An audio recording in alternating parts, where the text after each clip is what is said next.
Señores, vean, he visto algunos de los comentarios, voy a bajar ya esto porque esto es un insulto ya. He visto algunos de los comentarios y me gusta este de Diana Fernández que dice que Obama es una persona decente, educada. Este presidente es un ignorante que además está senil. Esa manifestación, además de racismo, señala envidia porque no pueden compararse jamás.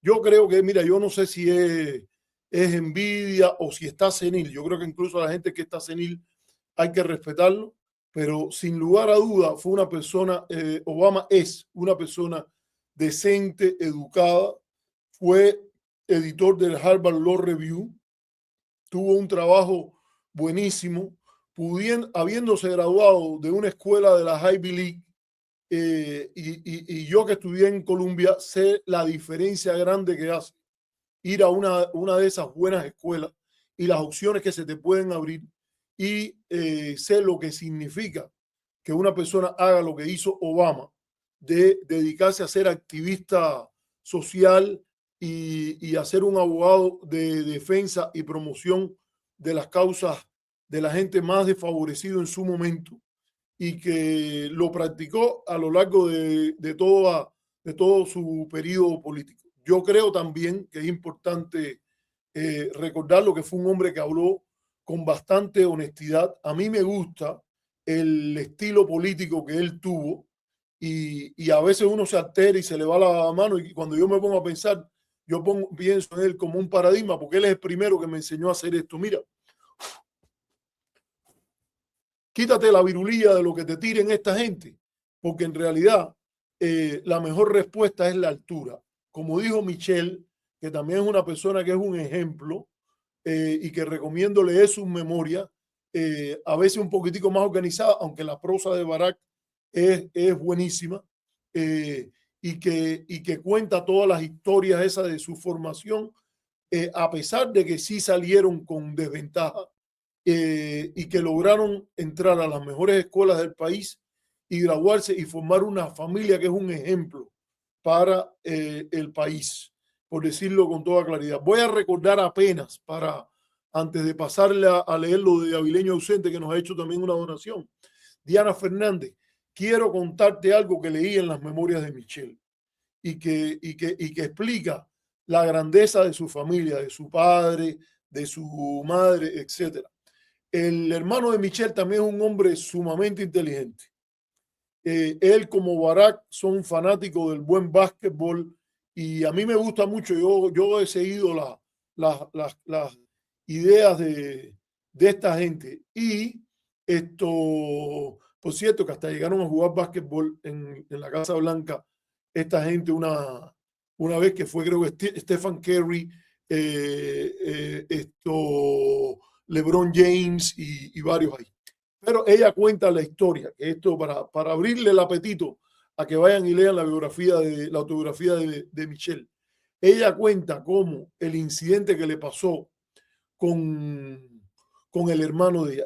Ellos le compraron, el padre de ella creo que trabajaba en el correo, era un individuo, un afroamericano decente, trabajador, ahorrando dinero y tratando de educar a sus hijos y premiarlos por el buen comportamiento, etc. Y en una de esas variantes le compran una bicicleta muy bonita, nueva, al hermano de Michelle Obama.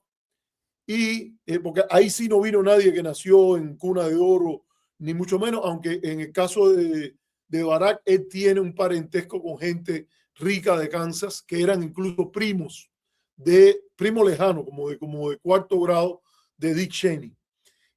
Pero en el caso de la familia Michelle, es una familia afrodescendiente que prosperó, se movió en razón de las grandes migraciones afrodescendientes, y que logró levantarse cuando se levantaban los afroamericanos. Y en medio de esta situación, ¿qué pasa? Que le compran una bicicleta muy buena, y un policía, que tengo entendido, ahora no recuerdo bien, pero que también era afrodescendientes, lo ve con esa bicicleta nueva, lujosa, y lo detiene y le dice: ¿de dónde tú te llevaste esta bicicleta? Al hermano de Michelle Obama. Fíjate lo que es el racial profiling, ¿cómo se diría ahí? Si alguien que ya me trabé una vez con esto, el racismo del sesgo en el ejercicio de la vista, no sé, de estas cosas. Si alguien sabe la traducción y está por ahí Mendive, de Racial Profiling, por favor, busca. Y le dice eso. Y él dijo, no, si esta bicicleta es mía, no, llévame a mi casa. Y hasta que al final la mamá de Michelle y del hermano viene y conversa con el policía. Y se tomó el trabajo de explicarle al policía el daño que él podía hacerle a un adolescente afroamericano al asumir que independientemente de cómo él se comportara, las fuerzas del orden, la policía, lo iba a mirar como un delincuente desde esa edad.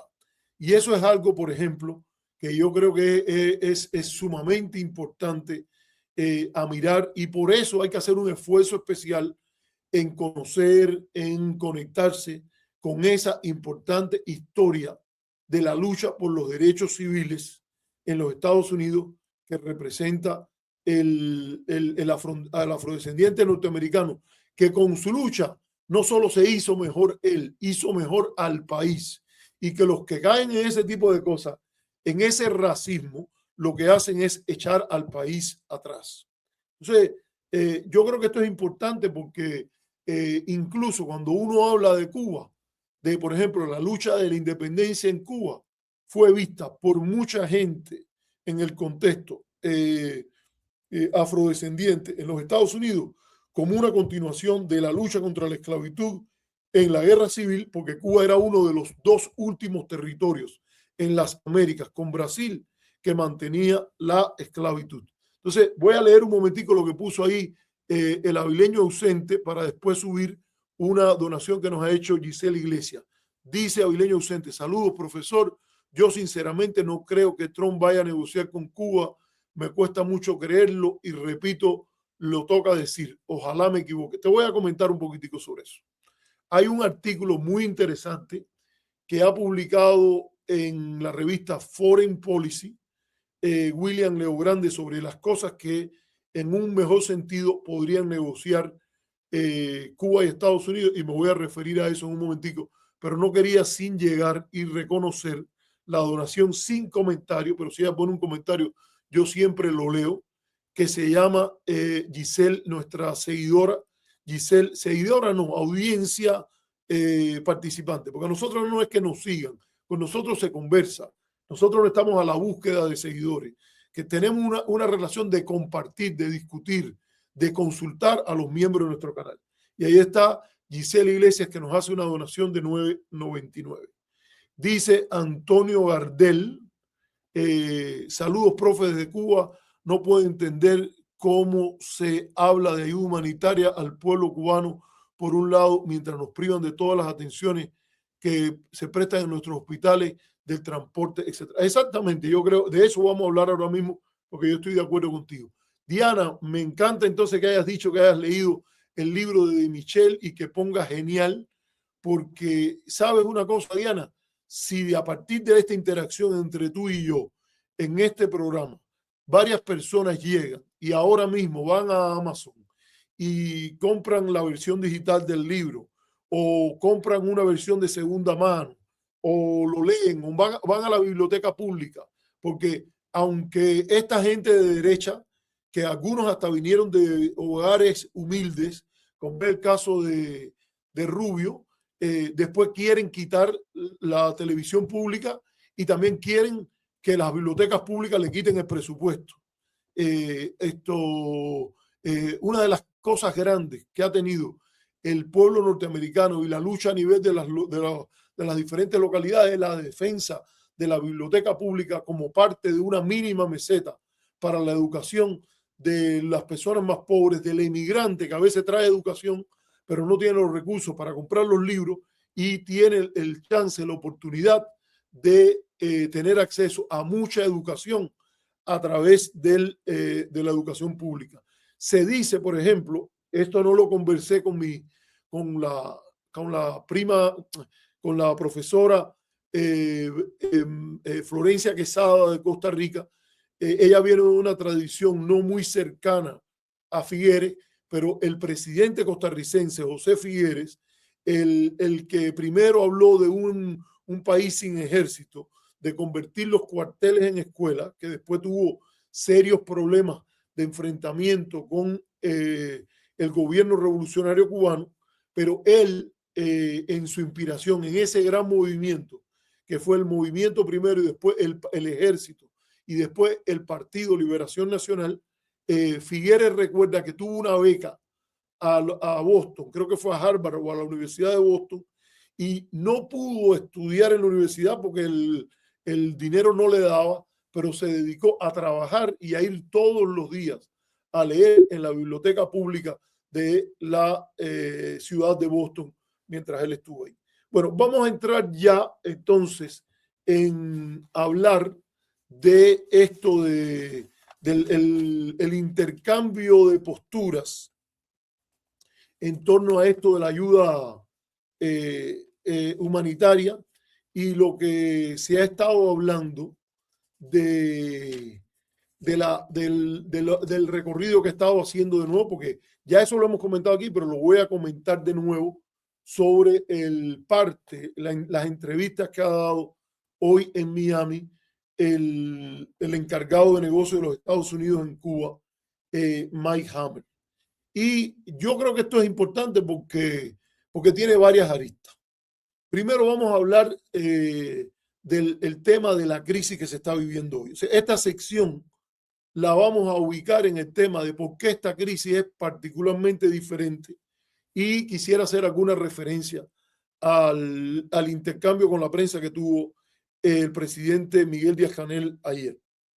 A mí me parece que es muy importante notar que el dramatismo de esta crisis es como no ha habido nada igual en el contexto de la historia de Cuba y particularmente de la historia de Cuba posterior a 1959. Estas comparaciones por ahí del periodo especial, las comparaciones de los años 60, yo creo que si en algún momento, y en eso sí lo digo que yo estoy de acuerdo con las posiciones de los sectores más recalcitrantes y reaccionarios, digo, si en algún momento hemos estado ante la posibilidad de un colapso inducido, porque esto no es un colapso natural, de un colapso inducido del gobierno cubano y de una situación de caos e inestabilidad como lo quería el Memorándum Majory, es hoy. Por decirlo con toda claridad, hay una gran diferencia con los años 60 por el nivel de popularidad que tuvo el gobierno en aquellos años, llamados por Jesús Díaz en su novela de los años duros, donde había un nivel de cohesión social, de respaldo admitido incluso en la autoría del Memorándum Majory, cuando dice que la mayor parte del pueblo cubano apoya al gobierno de Fidel Castro, cuando lo ha dicho el propio Bonsal, embajador de los Estados Unidos en Cuba, cuando va a El Salvador a una reunión de todos los embajadores norteamericanos en el área de Centroamérica y el Caribe, incluso explica y dice que eso está en un libro que se llama Estados Unidos y Cuba, del propio Bonsal, y como él cuenta que él dijo ahí que hasta los adversarios de Fidel Castro lo llaman Fidel. Se refieren a él con un primer nombre más que como Castro en ese momento. Y hay una disposición que yo no estaba vivo en ese momento, pero usted ve en la recepción que tiene que mete miedo a lo que son sus oponentes internos, porque están diciendo que Fidel tiene a la gente dormida, que es un encantador de serpientes, todo lo que quieran, pero están diciendo él es el que tiene la mano alta en esto en general, y hay unos niveles de aprobación popular muy grandes con respecto al gobierno. Y eso además incluye, y es que decirlo con toda claridad, que hay alternativas políticas de alianzas que tiene el gobierno en relación a obtener apoyo de la Unión Soviética. Estados Unidos, en el apoyo a la contrarrevolución, no tiene las amenazas, la posibilidad de que una jugada en Cuba sea ¿cómo decir? No es correspondida, respondida, no correspondida, respondida en paralelo con un ataque ¿cómo se llama esto? Un ataque a Berlín, unos compromisos importantes con los aliados, una situación en América Latina donde hay un atractivo especial de la revolución cubana que ha partido a los partidos reformistas, partidos nacionalistas como es Acción Democrática en Venezuela, sectores en México que son muy importantes, en el propio Brasil, Argentina, todo ese tipo de cosas. Esa no es la situación que hoy tenemos en el contexto cubano y no hay, vaya, hablar de carisma no tiene ningún sentido si usted compara a Fidel y a Díaz Canel o incluso a Fidel y Raúl Castro, por decirlo de alguna manera. Y en relación al periodo especial, las diferencias también son muy, muy marcadísimas. Esto lo he dicho porque lo he dicho en varias entrevistas.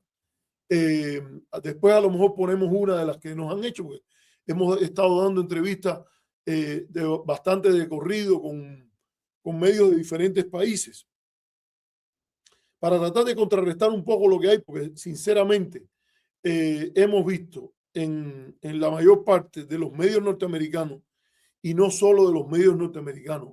Hay una entrevista ahí que hizo France 24 a un experto supuestamente cubano que a mandarse a correr ningún criterio de derecho internacional, porque el que sabe de ciencias políticas, cuando habla de una política que es contraria al derecho internacional, lo admite. Dice, mira, esta política es contra el derecho internacional, pero yo la apoyo por A, por B, por C, por lo que sea. Pero no puede, vaya, pasarse con ficha y decir, no, esto es una política normal, es el derecho de cada país a hacer esto lo que te da la gana, como invadir un país, llevarse un presidente, ponerle unas sanciones económicas de un 10% a terceros que establezcan comercio con Cuba. Decir una cosa tan irracional, porque no puede ser de otra manera, que lo sale en este hombre de que da la entrevista en France 24, y también en cierta medida, porque estuvo a punto de sacarlo así en el programa que hace la Deutsche Welle, que está, ¿cómo se llama este? El escritor que organizaba los talleres de cuento en Cuba y junto con López Sacha y con el chino era Amin Valle, y que a los dos uno dice, caramba, la última noticia que hay relevante ante esto es que Estados Unidos le ha dicho que le va a poner un arancel de 10% al que venda petróleo a Cuba. Hasta el propio encargado ha dicho, han estado hablando del bloqueo, pues parece que el bloqueo va a venir. Y esta gente no se llenan del mínimo valor, ética, pudor, de al hablar de eso, decir, mira, estaba mal la crisis por A, B, C y D, pero en este momento esto que ha hecho el gobierno norteamericano agrava la crisis, por lo menos dilo, agrava la crisis, la pone en punto de mate. Hasta la propia María Elvira, señores, sacó un tuit. Si estuviera Felipe conmigo, le pedía que lo buscara, que lo pusimos aquí en un programa anterior, que dice, la madre va a sufrir, el niño, la madre va a tener hambre, el niño va a sufrir abandono o algo así. Esas son las consecuencias durísimas o duras a las cuales el régimen nos impone como dilema. Pero para que Cuba se libre de la dictadura, hay que pasar por este dolor o algo así. Eso lo dice ella. Eso lo dice ella. Ella sabe que por mucho que haya muchas privaciones que ya están presentes, esto que viene ahora, dice ella, lo del dilema, lo vamos a causar nosotros en función de un bien mayor, pero lo dice, esto lo vamos a causar nosotros. El dilema está implícito y nosotros optamos por esto. Y que esta gente, señores, nacidos en Cuba, que se visten de intelectuales públicos, no tengan el mínimo pudor de reconocer lo que hasta el Anchor, la anfitriona de la Deutsche Welle hace, porque dice, vamos a hablar se ha hablado siempre del embargo, pero ahora Trump está diciendo tal cosa y tal cosa, y no. Ellos tienen tan metido el chip, el software de ser escudero de una política tan criminal que les es imposible sacarla un poquito y hacer y decir lo que es correcto. Yo debo decirlo porque yo quiero decir que aquí hemos criticado a Ricardo Torres, que al lado de lo que dijo Amin Valle, Ricardo Torres es una maravilla. No es que haya dicho las cosas con el nombre que llevan, ni mucho de menos, pero sí vemos que él dice, mire señores, aquí hay problemas que tiene Cuba de antemano, hay un modelo que está mal, pero dice, y esto le está poniendo el calor a la caldera a un punto de efervescencia.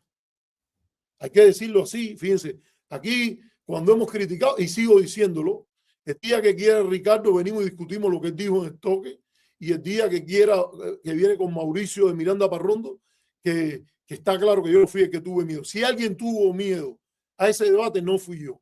Toda esa gente que entraron a aquel holgorio y Mauricio poniéndole like y risita y todo eso, está claro que yo no fui el que tuve en ningún momento miedo a asistir a esa conversación. Y de testigo está Carlos Alzugaray. Yo estuve de acuerdo con cualquier debate y estoy de acuerdo hoy. Mira, hoy es más necesario que nunca. Mauricio, si tú quieres tenerlo, vamos a tenerlo.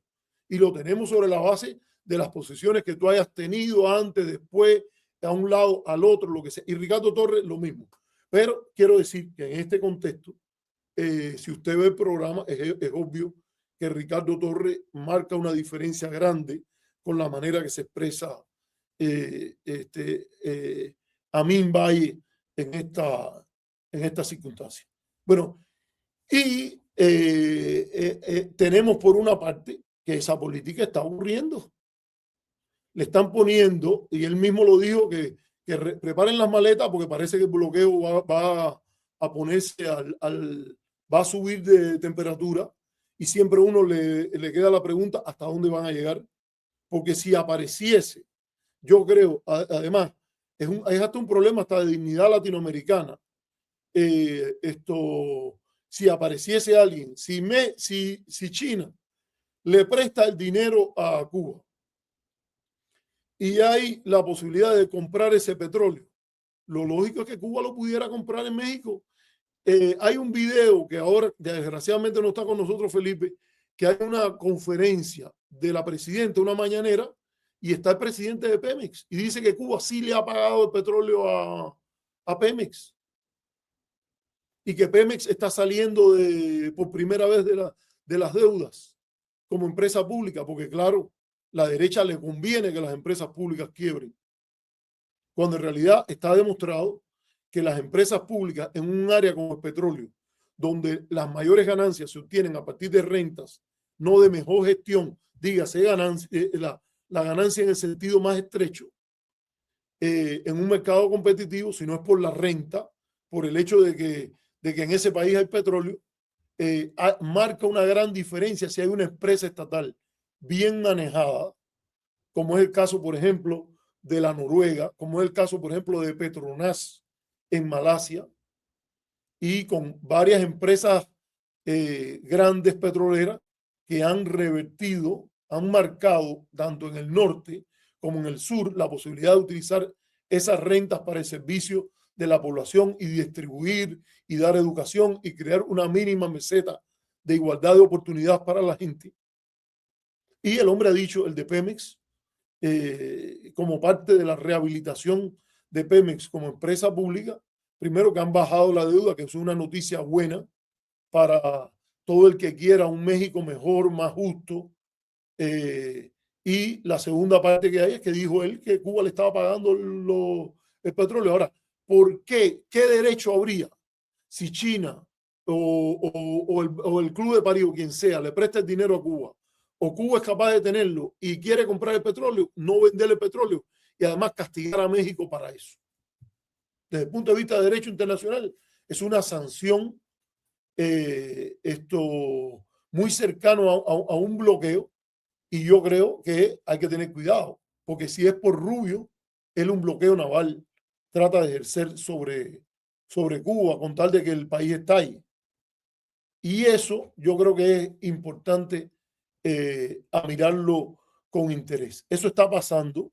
Esta gente están decididos a darle la vuelta a la tuerca cuantas veces sea necesario y solo los va a parar la restricción moral y los va a parar la política norteamericana y los va a parar el hecho de que se estructure un efecto de balance frente, que es lo típico en una parte del sistema internacional, cuando alguien, un gran poder, actúa sin restricción alguna, crea un incentivo para el balance de poder si puede hacer una diferencia. Y yo creo que en la práctica lo puede hacer. Hay una declaración pública, déjenme ver, porque yo creo que fue una cosa de verdad muy, muy notable, que la hace Leticia Calderón, una prestigiosísima académica mexicana del Instituto Mora. Déjenme ver, porque yo estaba viendo a ver si lo encuentro en YouTube, valdría la pena buscarlo. Miren, aquí déjenme ponerlo un momentico para que salga el showcito del señor Valle, para ponerlo aquí. A ver, vamos a subirlo. Creo que ahí hay una de las partes en las cuales él está haciendo de la suya. Voy a ponerlo un momentico, pero ya ustedes saben dónde lo pueden ir y lo pueden buscar. A ver, yo no puedo ponerlo mucho rato porque yo no quiero que me quiten la monetización, porque es importante para mí que el canal pague por el esfuerzo que yo estoy haciendo.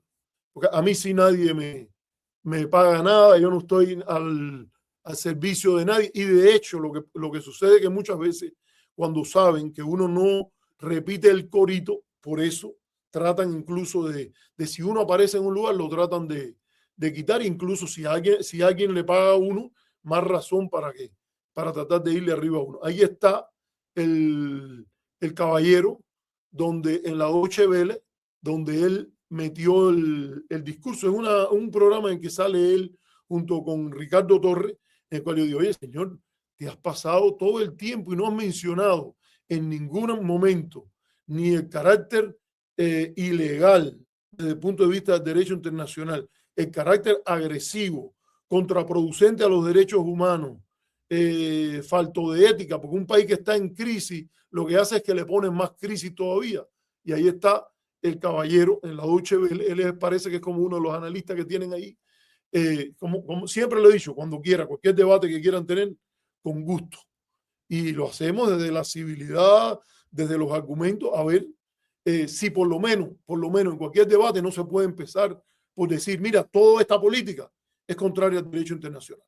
Toda esta política ha sido condenada por la abrumadora mayoría del mundo, incluyendo la República Federal de Alemania, como una política de carácter inmoral y que solo lo que hace es crear fundamentalmente dolor al pueblo cubano.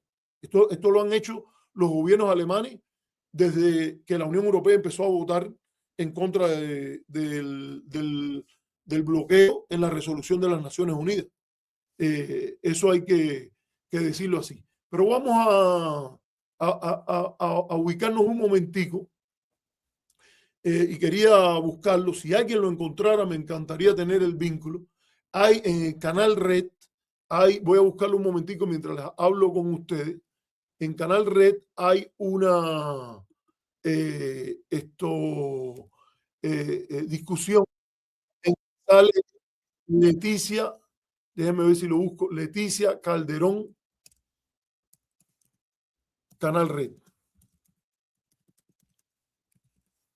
Canal Red. A ver si lo puedo encontrar. No lo encuentro, señores. Parece que esto salió muy reciente. Y ella hace un llamado que es de lo más honesto, porque ella dice, señores, esto es y esta sí es una analista de primera en el Instituto Mora, y que ella dice con una gran responsabilidad, dice, miren señores, esto es un problema de dignidad latinoamericana y de empuje de lo más lamentable, una especie de bullying a un país latinoamericano. No es que México sea el que se tiene que echar esta batalla sola. Lo correcto, lo justo, lo digno, lo que se puede hacer como política exterior. Y ella dice, no los gobiernos reaccionarios, pero los gobiernos que están a la izquierda del centro y que valoran el elemento patriótico, deberían decir, no, nosotros de conjunto vamos a apoyar el envío del barco. Y yo voy a poner el dinero para rentar el barco y el barco lo va a poner el fulano y el barco va a ir con petróleo a Cuba y punto. Y si quieres ponernos el arancel, ponnoslos a todos. Y yo creo que eso es importante porque ilustra el llamado a hacer cosas. Como decíamos el otro día aquí, tanto sacrificio que Cuba hizo y que es digno de reconocimiento por la República Popular de Angola, por ejemplo. Y esto es algo en lo cual se llenaría de valor y ojalá lo haga y hay que reconocerlo. Si aquellos países por los cuales Cuba luchó por su independencia, por eliminar el régimen racista del apartheid, por ejemplo, y que tienen también su dinero y su petróleo, salen ahora y hacen algo por el país que tanto hizo por ellos. Y no tienen que decir que es por el gobierno, porque no es por el gobierno. Esto es una política para humillar al pueblo cubano. Esta es la verdad. Esto es una política para humillar al pueblo cubano, a decirle, el resultado político que vas a tener es el que yo quiero. Y no me importa ninguna legitimidad de proceso. No me importa si está en línea con el derecho internacional. No me importa si... Y lo justo, lo correcto es que lo reconozcan y lo digan así abiertamente sin problema. Señores, no pude encontrar ¿cómo decirles? La participación de Leticia Calderón. Después, si pudiera, la encontraría y lo voy a poner en otro momento, pero a mí me pareció una cosa tan bonita de una académica mexicana de considerable prestigio en el estudio del tema migratorio y que por cierto ella lo dice, que dice, ante una crisis como esta, en que la migración cubana en México va a hacer todo lo posible por ayudar a su familia, el gobierno de la presidenta Claudia debe tratar de hacer cuanto sea posible por facilitar que si se puede producir una reunificación familiar en México y quieren traer a las personas que ellos tienen allá ante una embestida tan brutal, que la presidenta movilice y ordene a la embajada mexicana que abra canales de un corredor humanitario, ella llama, para que eso sea posible ante estos temas. Y segundo, buscar, si usted quiere ver un ejemplo de una discusión donde hay un punto de vista que te guste o no, porque yo creo que se queda corto en muchas cosas